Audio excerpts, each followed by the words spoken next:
Hey, what's up, everybody? Rick Coughlin from Grove Studios. I'm the CEO and one of the co-founders over at Grove Studios. This is Grove Sessions, bringing it to you live on a Wednesday. I have a very special edition of Grove Sessions today, very near and dear to my heart, because today we're going to flip the script a little bit, and I'm going to sit in the hot seat in the interview chair and answer some questions with the band, the DayNites.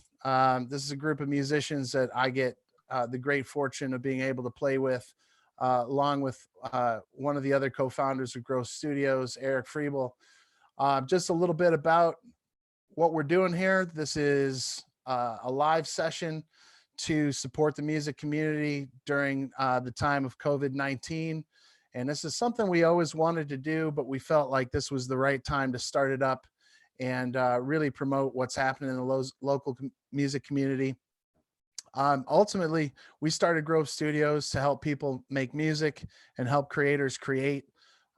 We recently opened up a podcast studio, and we're really looking forward to getting back in to the podcast studio and doing some podcasting from Grove Studios, both live and pre-recorded. We're here doing Grove Sessions to do our part for the community, and we just want to connect with everybody and share what the musicians in our communities are doing. And we have lots of streams coming up. We do Wednesdays, Fridays, and Sundays for the live streams. So those of you that want to catch that and check that out, please do so. I'm here today. All of the DayNites are here. There's 5 of us. And I'm super excited to announce them and have everybody share their stories. And we're going to have a lot of fun right now. So share the stream, have a watch party, join us, ask questions in the chat. We're streaming live on Facebook, Instagram, YouTube, and Twitch. So whatever platform you happen to be on, go ahead and check us out on those. You can check us out at Grove Studios 1 on any platform. I'm here. Again, I mentioned Eric Froebel is here. He's also a co-founder of Grove Studios. He's the director of community engagement. He's also the drummer for the DayNites. I didn't say what I did in the DayNites. I play guitar in the DayNites. And what we always said about Grove Studios is that we wanted to build a place that was built by creatives, for creatives, by musicians, for musicians. So Eric is here. I'm also really excited. If you've been watching the stream, Max Price is here. He's our head of social media and marketing. Say hey, Max. How you guys doing? Thanks for tuning in, everybody. Max is also a producer, rapper, and marketing entrepreneur. And he's got a lot of cool stuff going on in his own right. He's going to be putting all of us in the hot seat today with his questions. So hope you enjoy that. I'm here to just really kind of kick things off. And Max is going to kick things off beyond me. So, Max, you want to take it from here? Yeah, I mean, there's a lot of people in your band. You guys got 5 people, and I thought it would be really cool to just kind of go around, have you guys talk about your backgrounds, talk about what you do, both inside and outside of the DayNites, and kind of how you guys got into music. So if Rick, if you want to start off, that'd be awesome. Cool. So yeah, we are the DayNites. We are a group that really attempts to combine, the beautiful vocal stylings of Christiana Bell, or Christy as we call her, and combine that with all of our musical influences, which really range from R&B to hip hop to rock and just about everything in between. I think Christy does an amazing job of like lyrical storytelling, and we try to keep our rhythms really tight and classic, and really focus on melody from a vocal standpoint. We kind of think of ourselves as a little bit of a rock and soul kind of fusion. my background really, I mean, I've been playing in bands for, 20 years, and I've started out really just kind of banging around on a classical guitar because that's what my grandfather gave me. That's what I had. And I was always just a music fan, man. I really just, I love music. It's been the one very constant thing in my life. And I couldn't be more excited to be playing with a group of musicians like I'm playing with now. Some of these guys I've been playing with for 15 plus years, and some I've been playing with just maybe for like 4 or 5 years. Either way, it's amazing. Really, just I'm excited to hear everybody else talk and share stuff about themselves. But you know, really, we have a lot of plans coming up. We just released a single, and you know, if there's anything I could say about the group, is that we're friends above anything, and despite how hard it is sometimes to get work done and accomplish things, I think at the end of the day we're friends, and that's what makes at least like I'd say like 90% of being in this band is the fun part is just that we're friends and that we like each other. And then everything else maybe feels like work, but that's my take. And I'm gonna shoot it over. So I'm just gonna, I have Christiana Bell here, lead vocalist, singer, What up? songwriter. Yeah, she's here, and she's going to talk a little bit about what she does in the band, and we're just going to kind of run through the whole thing. What up? Hey, Hey. it's Christiana. So yeah, like Rick said, I'm the singer in the band. I've been singing for as long as I can remember. And that's just really what is my passion. I like to sing, I like to write, I like to perform, um, sing with other singers, really get, to know like other people's voices and harmonize. That's a lot of fun. So what I do, that music, the day nights, I work downtown Detroit at Shinola Hotel in finance. So that's fun. That's what I do when I'm not doing music. And right now, what I'm working on is learning FL Studios. So I want to learn how to make beats. Um, I'll tell you a story real quick. What really got me like inspired to do that is working with Tim. I've known Tim since I was 18. We met my freshman year of college, and we've been friends ever since. We've been making music together. Tim is one of the reasons why I kind of got started. Him and I would sit down and we create from the bottom up. So I'd have some words in my head, or he'd have some random loops on the computer, and we just go from there and we make music. And we've made a couple songs together. 92 Days was our first song that we ever put out together and released. You can search that, Christiana 92 Days. The other song that we have out together is called Poor Connection, all produced by Tim. I wrote the words, sang them, record them. And then I kind of joined the DayNites from Tim as well. Tim was rocking out with these guys and said, hey, we need a singer. Will you want to come sit in? And I was like, yeah, hell yeah. And here I am. So yeah, that's me. Yes, I don't know. So I like that you're getting into FL Studios. What made you want to start getting into the production? Yeah, so just sitting in on a lot of different people that I know who will help me make, beats from the ground up, or even like sitting on mixing sessions, I would just watch and be like, okay, I can see what you're doing there. I like how that sounds. Can you add this? Can you do this? And I think it's more so for me, I'm really an independent type of person. I like to be able to do things for myself. So not having to like, hey, how's it going? You have that ready yet? Hey, where's that beat? I just want to be able to do things from the ground up so I can say, I produced this, I sang this, I wrote this is my song. So yeah. Yeah, that's really dope. And it's really powerful for an artist. Like if you can go into the studio and really talk to a producer or engineer or whatever and know what you're talking about, know what you want, know what to ask for. It can really change the game a lot. And talking about production, Tim, what's up, man?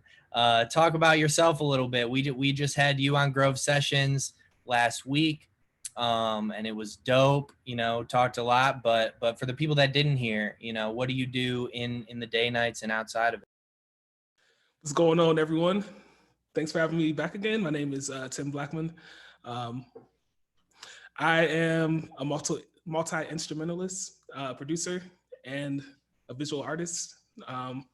So I play drums, bass, mainly, and then also I play a little bit of keyboard and some guitar, and I'm able to produce my own tracks from that. Additionally, I do a lot of content creation in the form of videography and photography. So I'm kind of a documentarian of sorts, if you will. But yeah, my production is definitely more on like the R&B soul type vibe. And so like playing with these guys is just a natural fit for sure. But yeah, that's the short of it. Dope, man. And we got Eric Froebel here. Eric, what's up, man? What's up? How you doing? How you guys doing?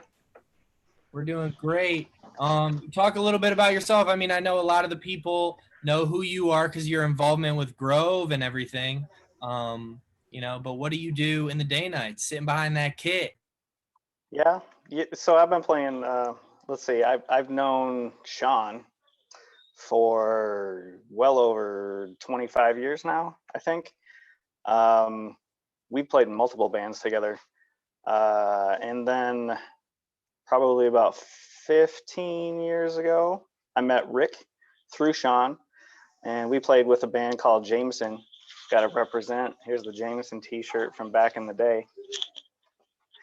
And let's see. Then Tim would have been next in the timeline, playing with Abe Maybe. And when I started playing with Abe Maybe back then, I was playing a horrible trumpet and some percussion. And then let's see, the drummer left. I took over the drum throne for that band, and we needed some. I think Christy alluded to that. Tim asked her about playing, singing some background vocals, and so that's how we met Christy. Actually, was through the Abe Maybe circuit, and all the while that let's see. While Abe Maybe was going on, I always had Sean in my ear wanting to start a band, another band that is, and so Sean, Rick, and I were, just doing some jamming on the side, and we were like, hey, we know this kick-ass bass player who's playing with us, and Abe Maybe. We convinced Tim to come through and play some bass, and then Christy came along. And it's funny because she said, when I came through, I was like, hell yeah, I want to play. But Christy was so quiet. Christy would like sit on the couch in the rehearsal space and just like, watch her phone and do all kinds of Not talk. and not talk. She's like hanging out with all these old dudes and Tim. old meaning that we're like Sean, Rick, and I Don't tell him how old we are. We're old enough, Eric. We're old enough. I'm 35. 35. Age is nothing but a number. That's right. That's right. You're right. 35 is young, man. So anyway, so we play together. We've been playing together for what, like 2 years now? Maybe no, like I don't 3. know. I don't even know. Yeah, three, a little over 3. Time flies, man. Yeah. Goes by quick when you're having fun, right? And what's up, Yeah. Sean? Talk a little bit about We're what you jamming do, hard. like in the day nights and stuff.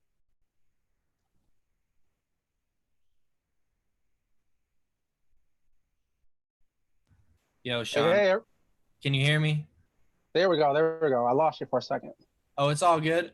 Yeah, talk about a little bit what you do in the day nights and outside the day nights and how you got into first making music. I'm the other guitar player. Rhythm. Me and Rick go back and forth with rhythm and lead on various songs. I guess I'm the joker. I guess in the band a little bit more than everybody else, but they know how to keep me in line, I guess.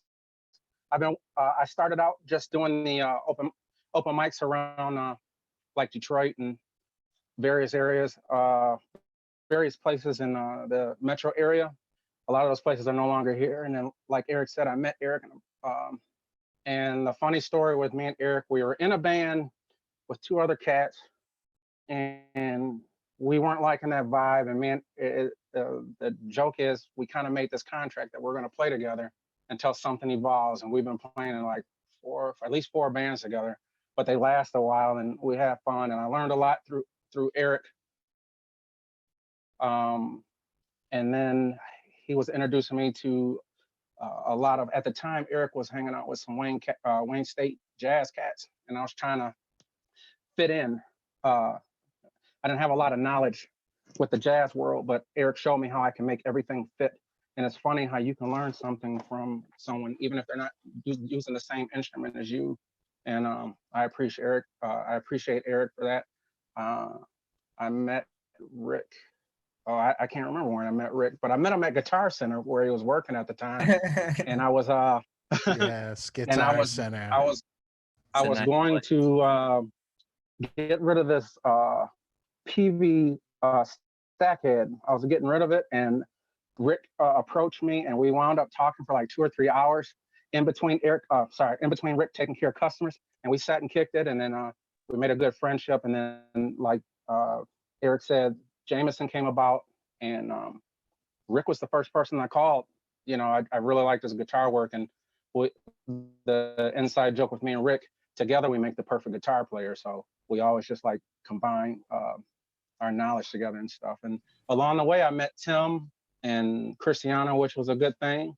And when I met Tim, Rick came to me and said, "We're trying to get a band together." And I had jammed with Tim, and Rick said, "We're trying to get a band together. We want." Jam with Tim, and Rick said, "We're trying to get a band together with Tim." But when I met Tim, he was playing drums. So I was like, okay, well, how's this going to work with two drummers? We have no bass player. That's when I found out Tim's skills. He could play bass. He can play drums. He really knows how to put music together. Because I think it's safe to say that me, Rick, and Eric can jam really well. But when it comes down to putting the structure into a song, sometimes we miss the pieces. And Tim came along and showed us how to put a lot of stuff together that way. And then Christiana came and put the melody on top of all the music that we made. It's really nice. Bless you. So I think somebody sneezed, maybe. I don't know. Sorry, I don't have myself on mute. Really That was amazing. Kendra. You guys are really a powerhouse group. Like, you know, when you think about the skills and what's necessary to put together music and what you guys have. And what I really got out of that story was Rick was getting paid by Guitar Center to sit there and chill with you. So Yeah, he works harder now, you know. But, Right.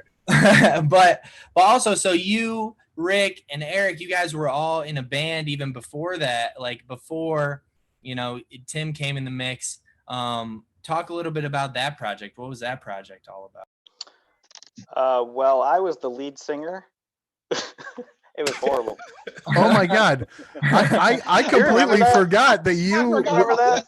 I completely forgot that you were singing when we first started that band. Holy shit. Yeah, it was. Yeah, we only did covers, I think. Yeah. Yeah, I played drums. Sean obviously played guitar, Rick guitar, and then we met. What do we have, like, I don't know, like 3 or 4 different bass players come through to audition for us. We had this one guy come out and like all he knew was like Motley Crue songs, but you couldn't. But and he was like totally into what we were doing, but we were not about about any of that. And then Mike Wilbur, man, Yeah. that dude is a killer Great bass player. Yeah. Yeah. So he came along and I don't know, we had like 4 songs that we put together. I think one of them was probably 20 minutes long because we would just jam forever. Yeah. And I got us a gig at this like artist gallery loft above a pizza place in Greektown, and that's how we started. I remember that gig. Above I a do pizza remember place. that gig. Did you guys grab a slice afterwards? We might have. I don't remember. I don't remember that night.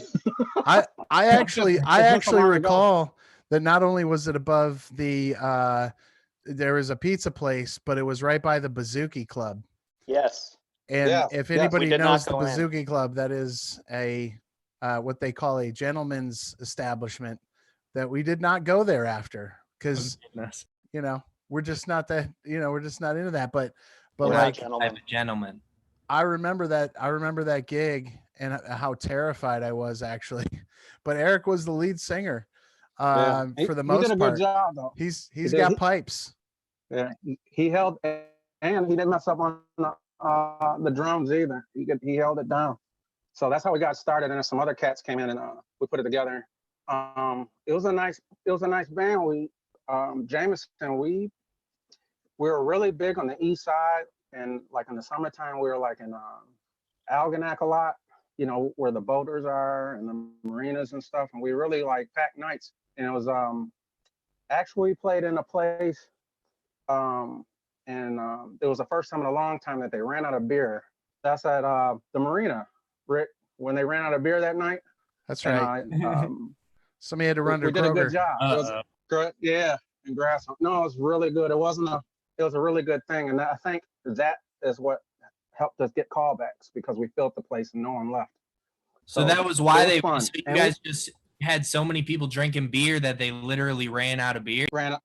Yes. And that's a Yes. feat. That the clubs love that. That's Yeah, I think we were a little bit of a party band. I mean, we definitely we had a big repertoire of covers, and we had we had like dual front men. We had I think Sean's still trying to talk, but maybe not.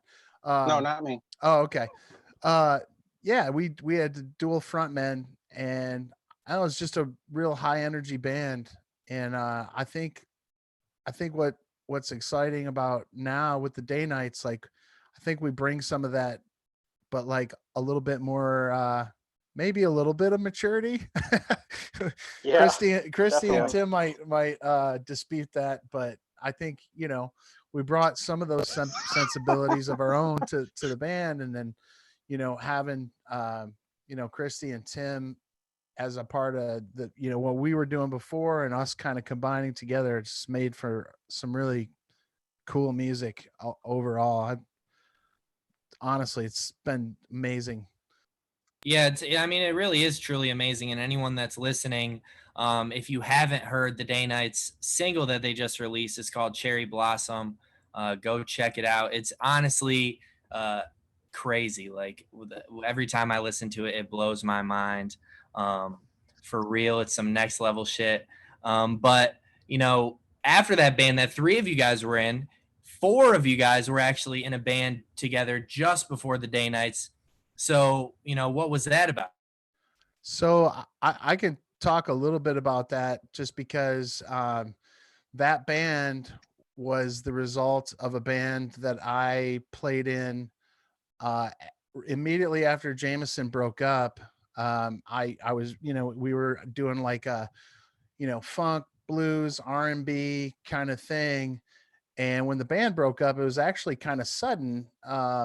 And I think me, Eric and Tim Eric and Sean were kind of like, oh shit, what do we do now? Kind of thing. And for some reason I was just in this mood and I I went out and I auditioned for this band that was just completely different. I ended up playing in like an alt country band, you know, kind of like Americana alt country, like Midwest, kind of, you know, doing a lot of pedal steel bends on the guitar, kind of that kind of styling, rock, you know, in the vein of like, I don't know, Ryan Adams or Wilco, Sunvolt, those kinds of bands. That's always music that I was kind of into as well. I mean, my roots, you know, from a kid were really like my dad introduced me to Motown. I've been a hip hop fan since I've heard like, you know, The Message on the radio, like back in like the early 80s, like late 70s, you know, hearing that for the first time. So it's like I always had that music, you know, playing and you know, and part of my life, but I just wanted to do something totally different. So I played in this all country band for like 4 years basically. And Eric and I and Sean all were, you know, continued to be friends, even though we weren't playing in the same music projects. And Sean and Eric kind of went off and did some other projects during that time. And then the band that I was playing in, the all country band, was called the Afternoon Round. And we had a pretty good run, did some cool stuff, cut a couple of records, and, you know, did some Michigan touring for the most part. But that band broke up, and the bass player from that band was Ian Gleesman, who came to me after the band broke up and said, "Hey, I got a whole bunch of songs that I want to do. You feel like, you know, dipping into this project?" And at that point I didn't have anything else going on. And I, you know, I really liked his songs. They were like folk music, but they were like really quirky. They were acoustic based, a lot of finger picking guitar, really challenging arrangements, like weird time signatures, key changes, just eclectic stuff. And so I kind of dug into that, and that's what Eric was talking about.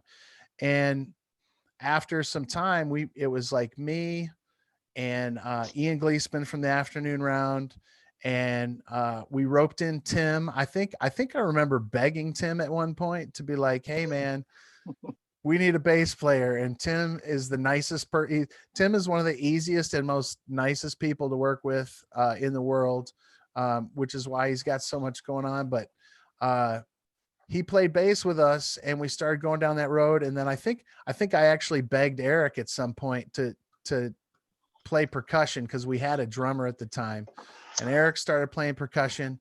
And then because Tim and Christy knew each other from college, Tim brought Christy in for vocals, and we started doing this Abe Maybe project.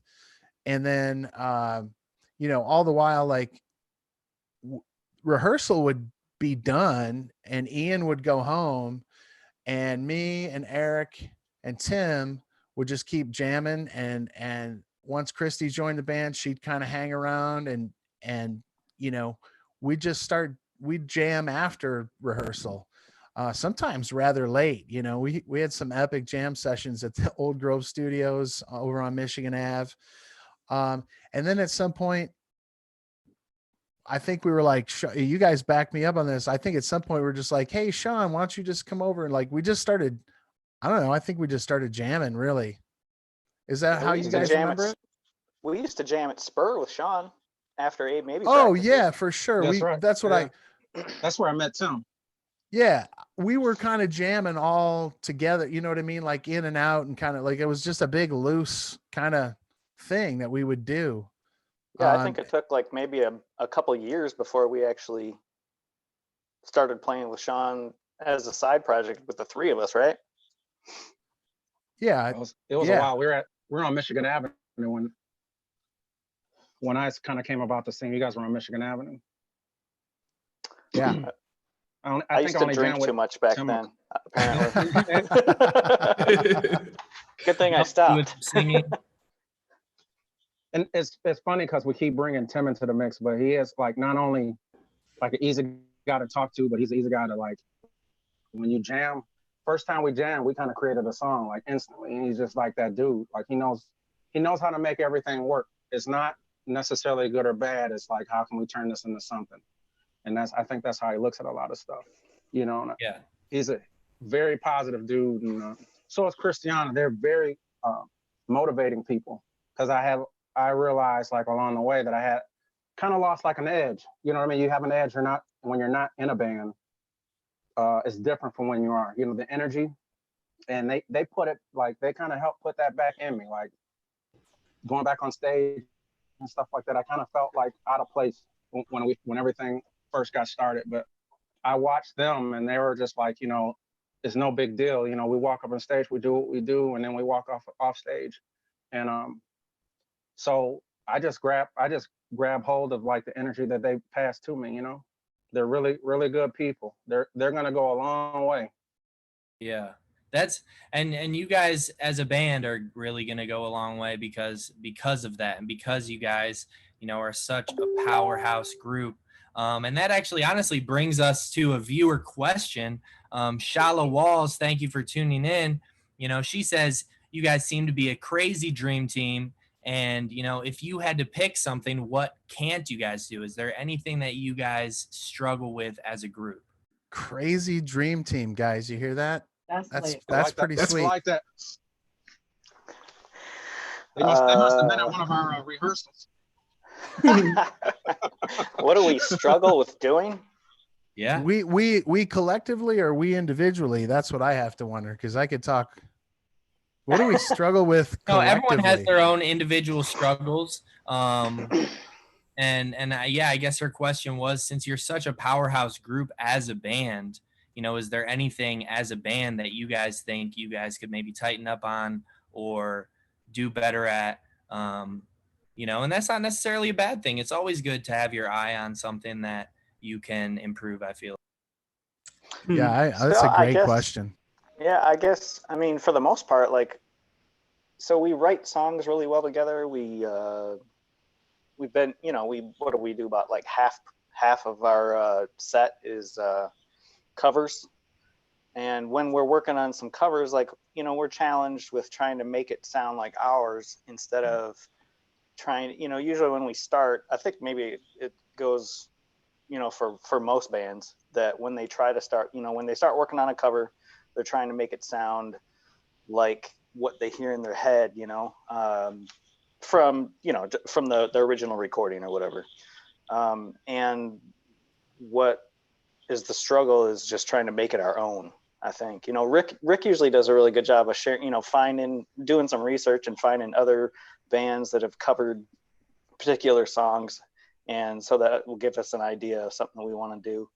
Other than that, maybe stretching out live, you know, stretching it out live. Like, we jam really well at rehearsal at Grove, but on the stage, sometimes it's a little difficult for us to go outside that box of what we're used to the song being, you know, on the recording. I think we get a little bit of the jitters sometimes, like a little stage fright happening. Everyone at least does. from my end, you know. You need to. I mean, that's what causes you to want to rehearse. If you're not a little bit nervous about your performance and you don't rehearse, you're probably going to mess it up, you know? And I think that's a great point about the covers, honestly. And you guys have an amazing Amy Winehouse cover that every time I hear it, you know, it blows my mind. That's my girl. I love that song. But I mean, like, for example, like Lana Del Rey, funny that I would talk about her, but she just dropped a Sublime cover. Yes. And it's like ridiculous. And it blew her up even more. And it was so huge, but it was because she like took her own flip on it, you know? So I think that's a really good point. But another viewer question here, shout out to Larry Harrigan. Thanks for tuning in. Thanks for asking a question, man. He says, what were the first instruments you guys played when you started playing music? Have you guys all played the same instruments? Yeah, what's up, Larry? I went to high school with Larry at Livonia Franklin back in the day, back in the, what do we say, the 90s. So that's the day. That's the day. Yeah. We Larry played trombone and I played trumpet. I used to play trombone. Oh yeah. That's right. Nice. I played clarinet. I played sax. I played sax back in the day. Okay, I feel a conversation about band camp coming on. Anybody? Yes. I was the drum major for the marching band. We had all kinds of fun at We're band gonna- camp. We're gonna be. So wait a minute. DayNites marching band. Oh, wait a minute. Everybody in here right now was in band? Yes. Yeah. Yes, at one We point. were, I was yes. forced to be, basically. Okay, so that would explain why I'm the shittiest musician in here. No way. Because I was not in band, but I was in choir. So, you know, All right. There you Okay. go. You still learn, You know, you still learn right. music. I Yeah, could we do gotta I hear could that do voice. jazz hands. When are you gonna do, you know, some background vocal? You know, that's a really interesting question, but it's hard when you have a lead singer that has the kind of voice that Christy has, that's just so like next level and polished. You know, doing backup vocals in an alt country band is way different than doing backup vocals in a band that focuses and centers around R&B vocals and you know, the kind of vocals that she delivers. I think it's a hard place for me to get. So back to that other question, what's one thing that you can't do well? Backing up vocals with Christy is hard sometimes. I think we can get better at I it. will say this. I will say that Rick is good, because sometimes when I feel like, okay, I don't know what this note is, Rick has helped me multiple times to find the notes. So I will say that you do good. Yeah, Well, no, and I honestly He can think harmonize. that like, I mean, you guys you and Eric have a little bit of, you know, singing experience in the background, and I think a lot of great bands have had great harmonies and stuff. So I think you guys should give it a try, doing some harmonies and stuff like that live. I think that would be super dope. We've talked about it periodically to do a little bit more like harmonizing and stuff. And with the last band that me and Rick and Eric were in, we did backup vocals, but I kind of lean towards what Rick was saying. That's like, it's a certain energy behind Christiana, and you don't want to mess that up. Somebody that's inexperienced like me, I don't want to go in there trying, and she already knows how to do, you know? Yeah. So I play my guitar, and that's what I do. I stay in line. He's on guitar and chicken wings. Chicken wing duty. I'm always Yeah. open to stuff. You know, talking about live performance, you guys really have played, in my view, some great shows, you know, including Dipsy, Honeybee Festival. You played Blind Pig multiple times, Willis Show Bar. You guys want to talk about those experiences a little bit? You know, what were your favorites? For sure. Well, I don't know if it's still going, but You're going. You're on. okay, Yeah, you're cool. good. I would say the Honeybee Festival is actually really cool. The Honeybee Festival That was a lot of was, fun. yeah, it was put on by Ypsilanti, the city of Ypsilanti, I believe. First Fridays. It was First Shout out Fridays? to First Fridays Ipsy. Hey, nice. Yeah, and it was just like right downtown, like on a Friday evening. We set up stage on Washington Street, maybe. Yeah, that was sick. Right in the middle of the street there. Yeah, you could like really, I don't know, I felt like you could really feel the energy of the city playing that show. You had people walking around downtown, and it was like a nice day. People come in, stop in, listen to music.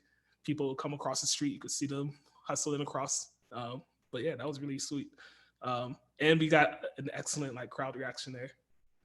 Yeah, there was a lot of people there. I was there. Honestly, that was like one of my favorite nights downtown Ypsi. I thought it was a super nice night. Everything they had going on was awesome. The mayor came out and talked. You know, there were hundreds of people there. It was really cool.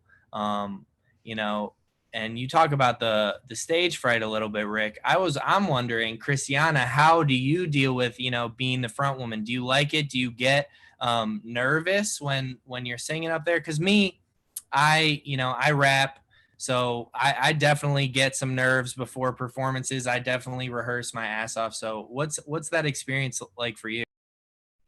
Yeah, I always get some type of level of, like butterflies I think that's a good thing because that means that, you know, I'm ready to do my best. Like, I don't want to mess this up, you know. Sometimes I guess it depends on the venue or, you know, who's coming out, the audience, the crowd, what our set's like. It always depends. Sometimes I'm way more nervous than I should be, I feel like. But it always helps, you know, like to just talk to everybody before, like the guys, you know, kind of get all of our heads together in the same spot, go over the stuff real quick, make sure we all like have our own mental notes and just be on the same page. And that definitely helps, to know that they always have my back.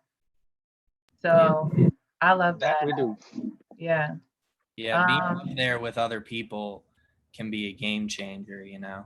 By yourself, it can be a little scary with no support behind you, but you got some great support, that's for sure. You know, and you guys have been able to book all of these awesome festivals.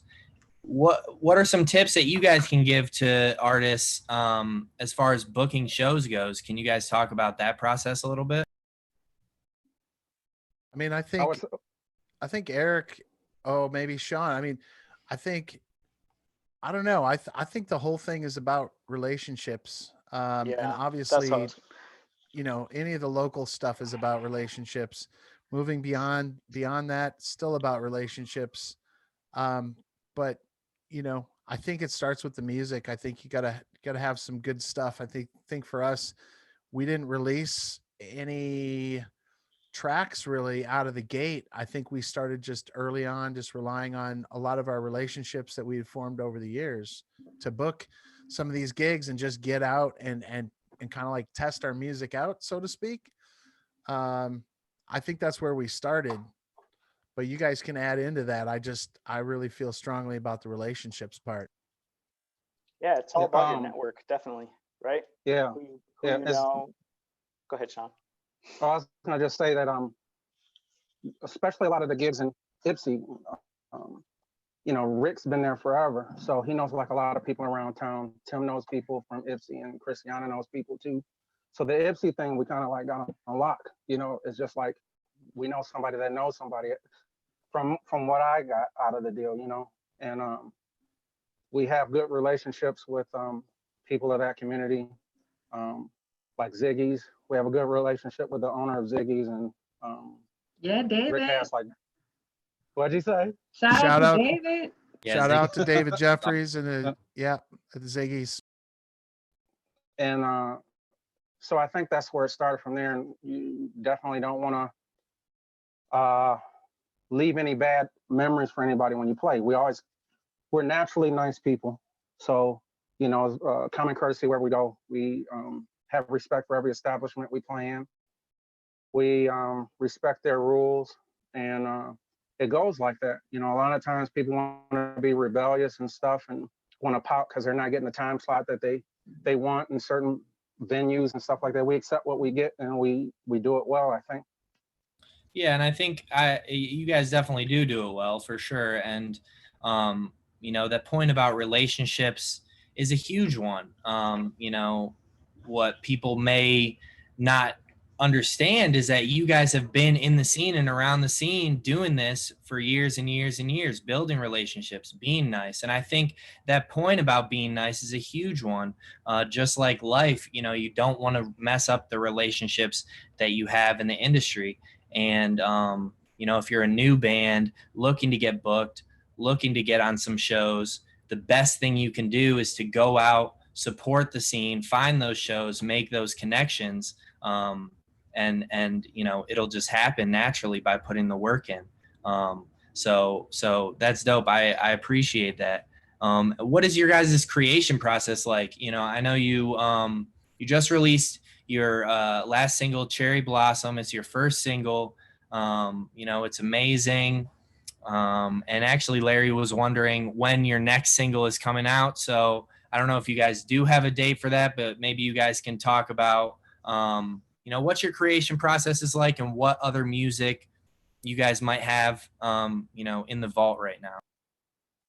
I can speak a little bit on this, at least from my point of view. Obviously, I'm not playing You speak for instruments. us all, Christy. Go Yeah. for it. Right. I'm not playing instruments in the band at the moment. So it's a little different when I'm trying to put my piece in, but sometimes it goes two ways. Like sometimes the guys will just be jamming and I'll just be sitting there listening, chilling, vibing out. And I'm like, okay, do that again. Okay, somebody make sure this is being recorded. And then that's when I just kind of tune in and, whatever I feel, whatever the music makes me feel, then I'll start writing to it. Sometimes I'll have something where I'm like, hey, I wrote this. I need some music. I think we should, put this together. And so they've done a really good job of just being able to like hear what's in my head and put it out through their instruments, which is so cool. So that's kind of like two ways that we create our music when we write it. Yeah, that's dope. It really helps like working with very established like musicians that know what they're doing. I love producing. Like I'm a producer as well, and I love just working with people that are really good at instruments that they can throw in and do stuff like that. Cherry Blossom, can you guys talk about that song specifically? The message, maybe how it came about. It's really incredible. And I mean, Rick has pointed out to me that there's this crazy sound in there that sounded like a synth or something super trippy, but it actually ended up being his guitar. So if you guys could talk about that single a little bit, that'd be awesome. For sure. I mean, I can talk about that part of it at least. I actually don't remember exactly how the song started. I think hopefully somebody else in the band will think remember Tim- that. But I that think part Tim of wrote it, it already. yeah. Did that come off a bass line, Tim? It might have came off a bass line that we were just like jamming on. But yeah, I don't. Yeah, and that's often the case too. I mean, Tim, for all Christie's ideas vocally, a lot of stuff does really start off with a groove. I mean, I would say Sean and Tim will often come up with some kind of groove line that instrumentally Eric and I can follow and come up with something to pipe in on. I mean, I think in a lot of ways that's a backbone of what we do. So that's really important, and maybe that's where that song came from. It wouldn't surprise me.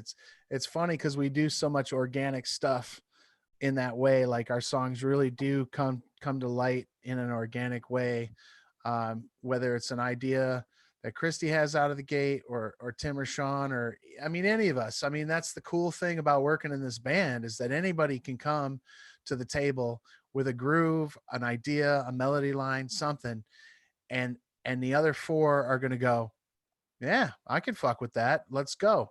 And we Right. do it, and we come up with something, and sometimes it melts away and people we kind of forget about it because it just didn't grab us. But the songs that come to be eventually, I think everybody just kind of felt something for. And I think the key is where Christy goes, oh, this makes me feel something. And and it's like it spurs a story, which is like the lyrical content. The music makes maybe her feel a certain way, and then it becomes a song. I think that's really kind of how it always works. Nobody generally comes to the table with a fully written song and says, okay, I want you to play this part and that part, and you're going to play this and that. I think it's a really free, creative environment. And I really appreciate that, because we all have our different music influences. I mean, they even let me do country bends sometimes. And that's, that's not a big thing in like R&B kind of music, but it's in there. And with the Cherry Blossom, I don't know, I'm kind of a pedal junkie. All these guys know I got like 13 pedals on the floor. Sean's a little bit of a pedal junkie too, so we could talk gear like that. But I just like sculpting. I like soundscaping. I don't necessarily think my guitar needs to sound like a guitar. And so when you're listening to Cherry Blossom, you're definitely going to hear guitar in there. I mean, Sean has a blazing solo. There's some clear rhythm parts that are guitar, but the synth sound that you hear is me playing guitar with a pedal that it's a guitar synth basically. It's a Eventide pitch factor pedal. It's a ridiculous pedal. Nobody should buy one unless you're stupid like me. But it brought, I mean, I think I tried it out one time and everybody's like, yeah, keep doing that. And Dude, I was like, okay. honestly, if you didn't have that pedal, that song wouldn't exist, and that song is really incredible. So good thing you did get that pedal. You know, and I think you guys have recorded some other music. Can you guys talk about some of the other music you guys have in the vault? We're trying to finish up some recordings that we had. Now we're kind of talking about that earlier. So everybody can hear, and we're trying to get our next single out within the next month-ish or so, maybe June. June, We're trying baby, to June. try for next one. June. Rick says June, so we're going to push for June. The thing I like is the songs that we have, none of them, I feel so the band has a sound, but none of our songs sound the same. So I really dig that, and we're not too sure exactly which one we're going to release first. So I won't mention the name of the tune, but we're really working hard on trying to get these. I think it's 4 more songs that we're trying to get done. Is that what it is? I think, and we're trying to get it done and get it out there for the summertime, you know, and just spreading it to the world. I don't know if it's necessarily a vault because they're already recorded. The stuff that's in the vault, we when we do rehearsals, we record our rehearsals, so that's where our vault is. And we got to go and listen to what we've done, some of the jams and stuff like that, the ideas that we had. Yeah, and that just speaks to like your That's organic what process. Before all this happened, where we're all, you know, confined to not doing rehearsals together, you know, we're on the verge of like working out new material. So we just had to press the pause button for a little bit, and we're ready to go. Yeah, talking about that, you know, obviously the world is in an extremely tough place right now. We've all had to stay in our homes, and I mean, and some people have had to continue going to work. Like, shout out to Eric, you know, you've been out there on the front lines, and shout out to all the other frontline workers out there. Have any of you guys been doing anything specific to kind of help you get through this tough time, you know, make you feel better? We've been able to still keep up with our weekly meetings. If we can't rehearse, you know, we can definitely get on a Zoom call or something and just chat. So we've been able to kind of like flesh out some business ideas and continue on that path, at least developing content schedules for things. But yeah, I don't know. We still need that connection. So the fact that we're able to still meet definitely helps kind of get us through this period. Yeah. Oh, go ahead. No, you go ahead. I have another question for you guys that I wanted to ask. So we'll finish this one first. Yeah, I was just going to add on to what Tim said. I mean, you know, like you said, we're doing these weekly meetings. I mean, we have a lot of work to do outside of just, you know, getting the next project of music together. You know, so it's just any final notes on like mixes, mastering, any videos that we're creating. We got some video stuff in the works because, you know, we're fortunate to have Tim as part of the band, who not only just is sick at the bass, but also happens to be a videographer and somebody that creates amazing content. So Tim's working on some stuff that we're going to be able to release soon. There's a lot of stuff happening in the backgrounds that we're getting ready to do. So, but the best thing is we have been able to keep, like, we talk to each other at least, you know, every few days. And like I said earlier, like we're friends before anything. And I think that's, I don't know, that's one of the best parts for me. 100%, Rick. Yeah, and that, I mean, that's necessary, and that comes out, and you guys spend so much time together, and you guys are creating together, and that vibe has to be there. Like if you're not if you hate someone and you don't like being around them, there's no way you're going to be able to create like fantastic, the best music with them. But Christiana, what was the question that you wanted to ask? Yeah, so my friend Antonio Cooper, who's watching, he had a question. His question is, what is our favorite song to play live? So I think we should all say, which I think this might be hard because Oh, damn. I love all of them. There's only a couple that I'm like, yeah, okay, I can pass on that. But I would say, as of recent, one of my favorite songs to perform is our cover of Black Sheep. The energy is just, these guys will tell you, like, I'll play that song out. It's true. That song, it's fun because I think Christy, it was you that brought that song to the Yeah. group. Yeah. And the first time I didn't know the song, you know, so like when you brought it to the group, we were like, wow, that's different. That's not what we normally do. But I think we kind of made it our own a little bit. I think it's a really fun song to play. And I mean, from a big rock guitar standpoint, it's super fun because I get to play these big, stupid power chords, which is, I mean, when you're a guitar player, playing big, stupid power chords is kind of, I don't know. It's really fun. What's your favorite song to perform? My personal favorite? Yeah, what's everybody's favorite? Man, that's hard. I really like playing that one. That's a Tomorrow. lot of fun. Not tomorrow. Not Tomorrow. I Is, love that. The Yeah. groove behind that, man, is just. And when we play that, that's one of the songs that comes up. Like, you know, a friend of yours might hear it and they'll say, "Man, what was the name of that song that sounded like this?" And it's always that song, and it's that's like one of my favorites. But I like it all. Like each song represents something different because we have a song called Coastlines, and it's more of a bluesy feel, which I love blues. So it just depends. And there's some songs that I like just because of how somebody else plays it. Not so much it's like my favorite song. It might be like a groove that Tim plays that I really like the way he gets into it, or it might be a way that Rick plays something. So it just depends on what it is, you know, and feeding off the energy and stuff like that. So it depends live. It depends, you know, how I'm feeling at night, but usually not tomorrow because I like the concept of that song. And Not Tomorrow, for you guys who are watching, is one of our original songs, which will be out on our album. So you can look forward to that. Can I be, excuse me, can I be selfish for a minute? Yeah. Yeah.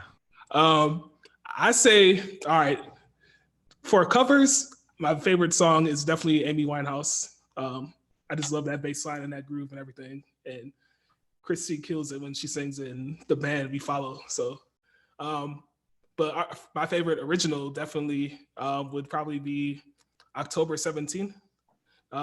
Just because, you know, and again, being selfish, but I don't know. I just like that one kind of started just as an idea I had. And it was like a complete, well, I don't want to say completely different, but it had a different type of feel to it when I was writing it. But then when you brought it to the band, like the guys, they expounded upon it, and Chrissy already had lyrics and stuff, and just hearing how it was on my computer versus how it is when we play it, it's just like two completely different things. And it's really awesome, like, to be able to see the crowd reaction to the song, because people definitely are moved every time we perform it, and it's awesome. I love that. I think that's yeah. I love that song too. That song, for some reason, like from a guitar perspective, is always that song feels difficult to me. It's not that I don't like that song, because I do, but like Sean said, when he was talking about the different songs, like sometimes it depends on what other people are playing in the song. So I think that's really interesting. It's like, that's one of those songs for me where I'm like, for my part in the arrangement that I fit into in that song, it's not necessarily my favorite song to play, but I really love that song because of what everybody else is doing. And like, even how the crowd seems to really like that song. And when I listen to the arrangement in a recording, I think, oh man, I really love the way the song sounds. I like what everybody is doing. I just don't necessarily like the motions of my fingers on the fretboard. It's a weird thing to experience where you're like, I really like this song. I like listening to it. I like what everybody else is doing. The drums are sick. The vocals are sick. Everything is great. I just have it. That's one of those songs where I'm like, I don't love what my fingers are doing on the fretboard, but I think that's a testament to like what we do as a group, right? Like, I think that's what we're willing to do for each other, where we're like, yeah, I don't, maybe this isn't, it doesn't mean that I don't play it as well as I can. It's just different songs hit you as a musician in different ways. But I love that idea that, the favorite changes depending on the situation. Yeah. I'm just being honest with y'all. I still want to play the song. I'm just saying.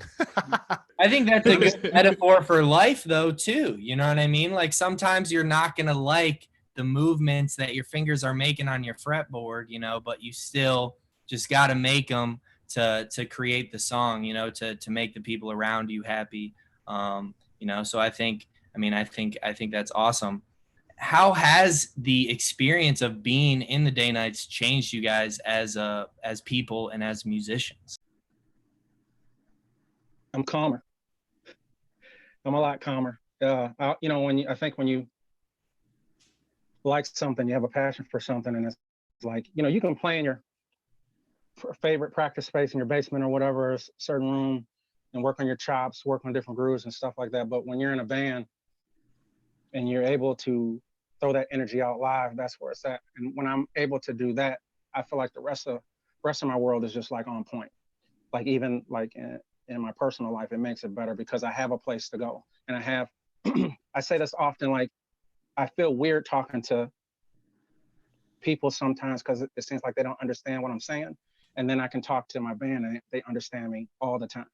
You know what I mean? Any subject, I can just make a comment and it's like they understand me or they work hard at understanding me. Where I think sometimes when you go out and you talk to other people, they look at you as like kind of a weirdo or something like that.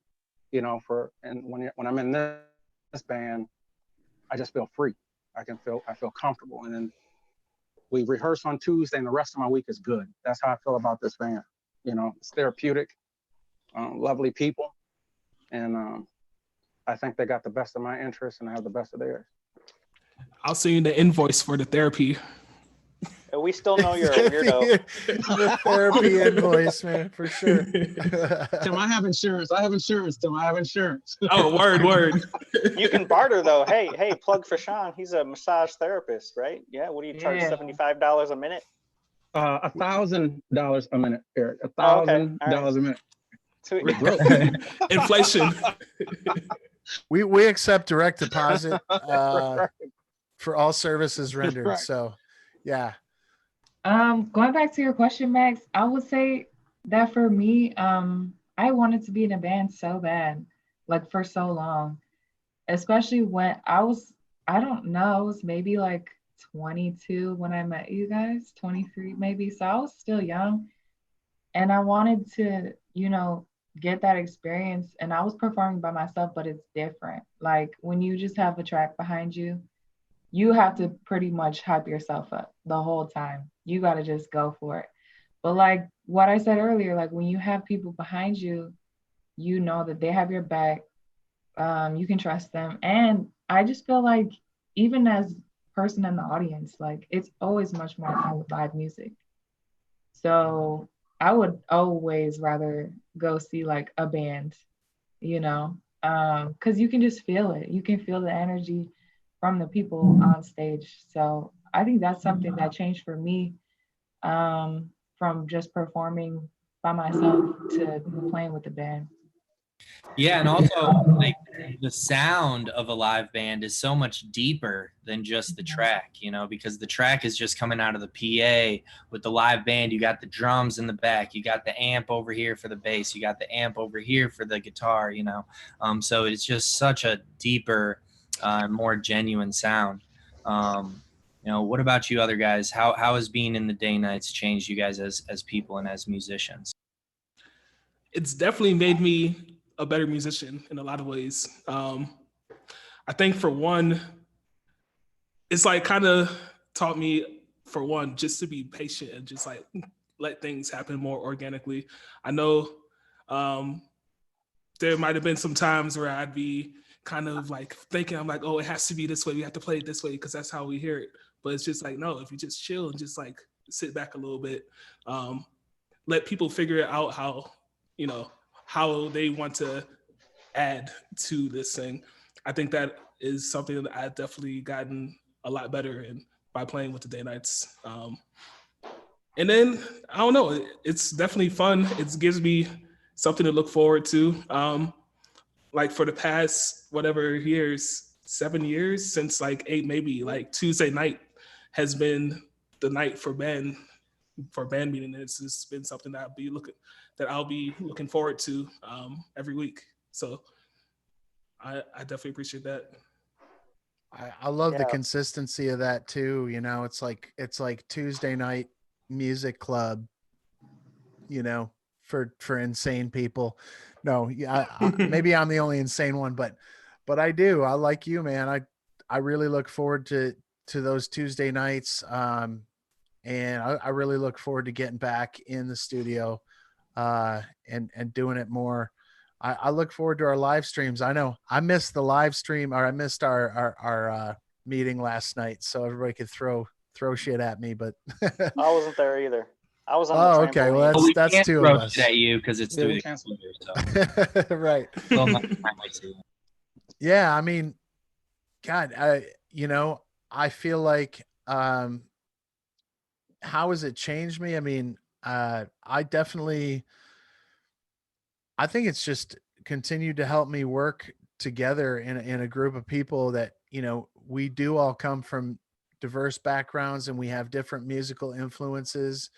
And even though Sean and Eric and I played in bands before, like, way, like going way back, but like then Christy and Tim and Eric and I like played in that band kind of in the interim. I mean, for me, it's like, I guess one of my biggest musical goals from like the early days, I used to look at these bands that were together for like decades, just even before playing an instrument, back when I was like in choir and stuff, and just as a music fan, I used to look at these bands that played together for like, 20, 30, 40, even 50 years, like bands that play together, that know each other, that do that.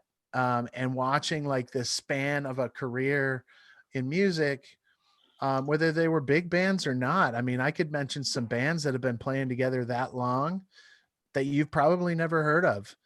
And I always like had this in the back of my mind. I always wanted to play with a group of people that was together for that long, whether or not they did other side projects on the side or did solo projects or did other things.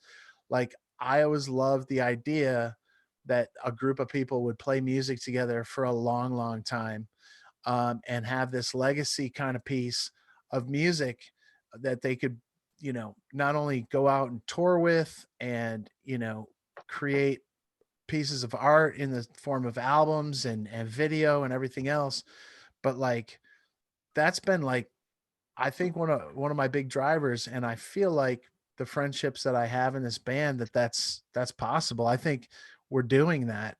And I look forward to that part of it.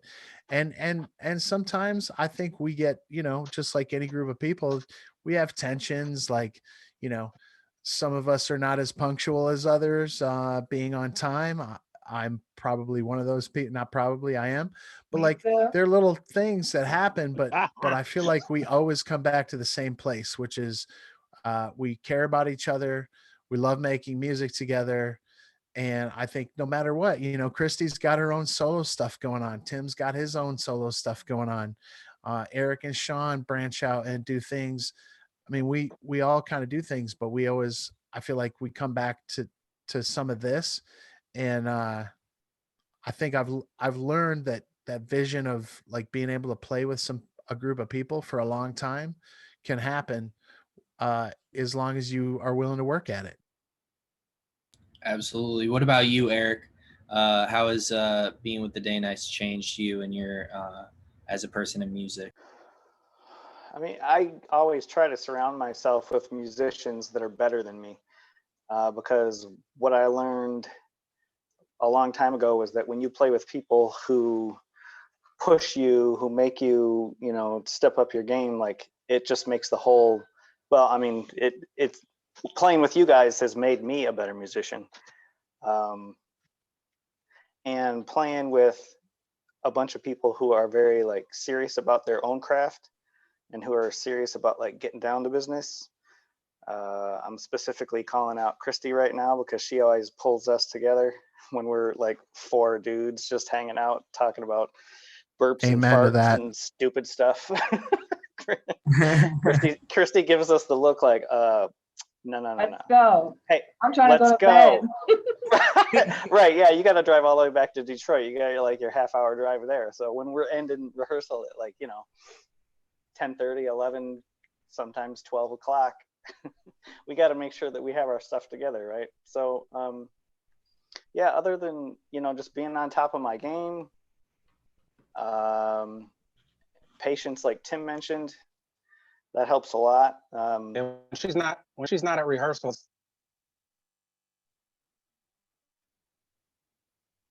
What's that? Oh, I think Sean locked up. Try it again, Sean. Say it again. no, I'm fine. I'm good. I thought Eric locked up. Oh, okay. You said when she's not at rehearsals. I mean, when she's not at rehearsals, we just Oh. jam and hopefully come up with some shit she likes when she gets back, right? Yeah. Okay, I don't know what happened. I was just saying a lot of times if she doesn't go to rehearsal, it's like 4 kids after watching 4 kids after watching them drink an energy drink, like a Monster drink or something like that. We're just It's so true. we jam heavy. You know, we really jam heavy, but we're creating at the same time. Good thing is Tim's usually there, and if we have a good jam, he helps us mold it into a song.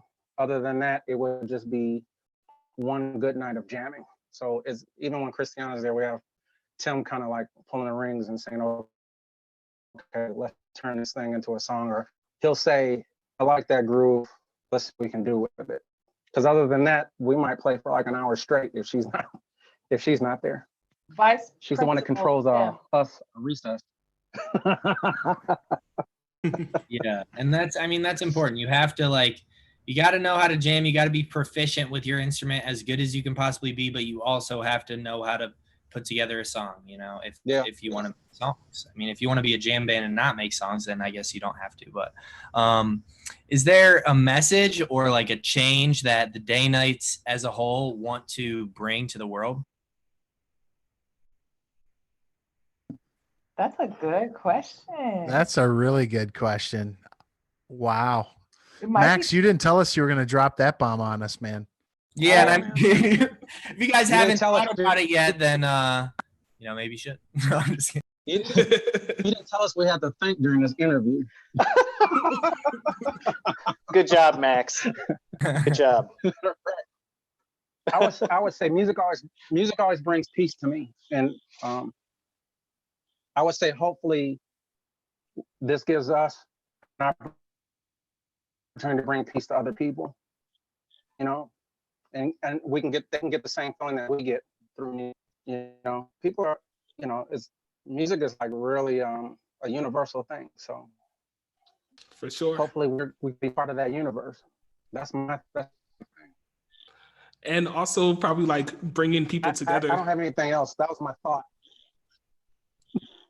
Right. Yeah, bringing people together, bringing people peace. Mhm. You know, music is is basically the best way that you can do that and reach the most amount of people and really have a change in the world. Music means so much to people, especially the people that can't create like as well as you guys, and like me, you know. And I listened to your song that you just came out, and I'm just completely mind blown. So anyone listen, go check out Cherry Blossom on streaming on all platforms. The DayNites. Thank you guys so much for doing this interview. It was awesome having you guys all on here. Is there anything like last words that you guys want to say? Is there anything that you guys have to say before we go? I want to give a shout out, especially to all the people who come to our shows. One, and two, the people who consistently come to our shows. Like, it really means a lot to see your faces time and time again. You might not think that it means much to us, but it really does, especially to see the same people constantly showing support, paying for the tickets, driving out.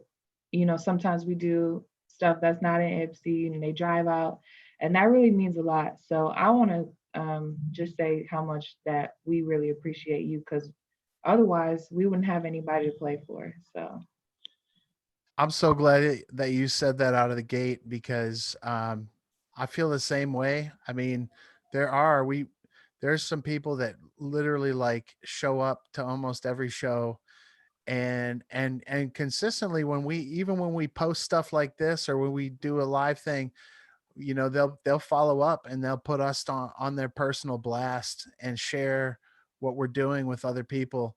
And that's amazing to me, that somebody would take the time out of their day to share the work that we're doing with their networks. I think that's like, they say like imitation is the highest form of flattery. I think that's if not parallel to the same kind of flattery. Like, if somebody chooses to reshare your link to your music or your video, or say, yeah, check out what these guys are doing. When somebody takes the time to do that, even though it's a couple of clicks on a computer or taps on a phone, like the fact that they take the time to share that with their network, I think that's amazing. I love that you brought that up, Christy. and Anyone have any last words? my mom want to make sure I gave her a special shout out. So thanks to my mom. Hell yeah, Shout out to mom. Mama Bell. Special shout out to Mama Bell. Mom Bell. Mama Bell is one of those people that shows up to every show. And, Facts. Front we row. appreciate that. Yep. Big hugs Front to row. you next time. Front row. Yeah. All the time. Yeah. And that type of support means so much, as local artists. Like, it's so hard to get support as a local artist, so shout out to all those people out there that are supporting the DayNites, and those people out there that are supporting other local artists and Grove Studios and watching Grove sessions. Thank you all for tuning in. If you want to support the DayNites and you want to support Grove Studios, we do have a donation link in the comments. The revenue for both artists and Grove Studios has disappeared for now. So if you want to help, you can help there. And we also have some upcoming events. On Friday, we got Zozette from Zozette in the Groove at 5 p.m. And then on Sunday, we have another Meet the Team interview with Brett Crandall, talking about some of the architecture and the shipping container stuff that we're doing. So thank you guys so much for tuning in. Rick, is there anything else you have to say? Yeah, I'm really excited. I just want to thank the band for dropping in tonight and doing this session with us. It means a ton to me to do it. It's kind of weird being in the hot seat and doing the DayNites thing and the Grove Studios thing at the same time. But at the same time, I just want to highlight that, the band here has really been a big part of the Grove Studios stuff. They've been big supporters. Sean Maaza, guitarist in the DayNites, has been a huge Otis. supporter of Grove Studios. He's been coming in. Yeah. Otis, man, taking care of business. But Sean comes in, like, Sean is like an unseen gatekeeper at Grove. Sean does a lot of work around the studio, making sure everything is running tight, making sure amplifiers are plugged in, speakers are plugged in, helping us keeping things clean. he's just a big supporter of what we're doing with Grove. Yeah. And I'd be like ridiculous not to mention that. And this goes way back. I mean, before we even opened up a location, Sean was on board with what we're doing, and he's been a huge supporter. Christy and Tim have been like just massive cheerleaders the whole time. Both like just lending huge support by, you know, bringing other artists into the space, showing them around, showing them the ropes. Tim creating content for the studio. If you go to the Grove Studios Facebook page and you watch the video at the top of our Facebook page, that's an example of Tim's handiwork when it comes to video making. And Tim is doing a lot of stuff behind the scenes. You know, Eric's one of the co-founders. Obviously, Eric is our director of community engagement and outreach, and he's doing tons of stuff, scheduling Grove sessions, communicating with local community organizations that we're working with, just really just doing a lot of amazing stuff. And Max, of course, just doing the social media stuff, doing the marketing stuff.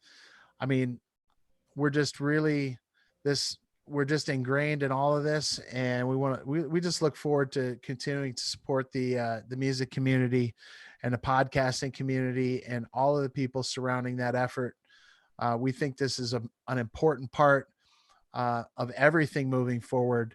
And during this time of COVID and all of the shutdowns and the loss of income, we're working really hard to find ways for people to stay active in music, in art, and everything else. And we got some big plans coming up. So please join us Friday for Zozette and the Groove. We had an opportunity to play with Zozette and actually share a stage with her and her band. She's gonna be on the live stream this Friday, and definitely tune in for that. And then again on Sunday for an interview with Brett Crandall, our third co-founder, who is leading up the charge to develop shipping container rehearsal studios for our big vision, moving across multiple locations in the United States. That's our big goal, is to take this concept and move it out. And bands like Zozette and all the other acts and bands, Vest and Tyler, and so many people that we've already had on are such a big part of that. And we just want to keep supporting that. So I just want to thank the team. And go stream Cherry Blossom right now, especially if you haven't heard it. Go check All out platforms. that new single out on all platforms. Yeah, all That was Christy's work. platforms. And in fact, you can go to bit.ly. We posted in the stream /DayNites, and that'll take you right to a link that will go to all of the platforms to listen to our single Cherry Blossom.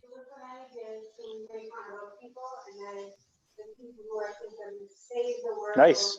Thanks, Rick. Yeah. You did a great job. Hey, and Max, great job with the questions, dude. You were like leading the charge on this one. I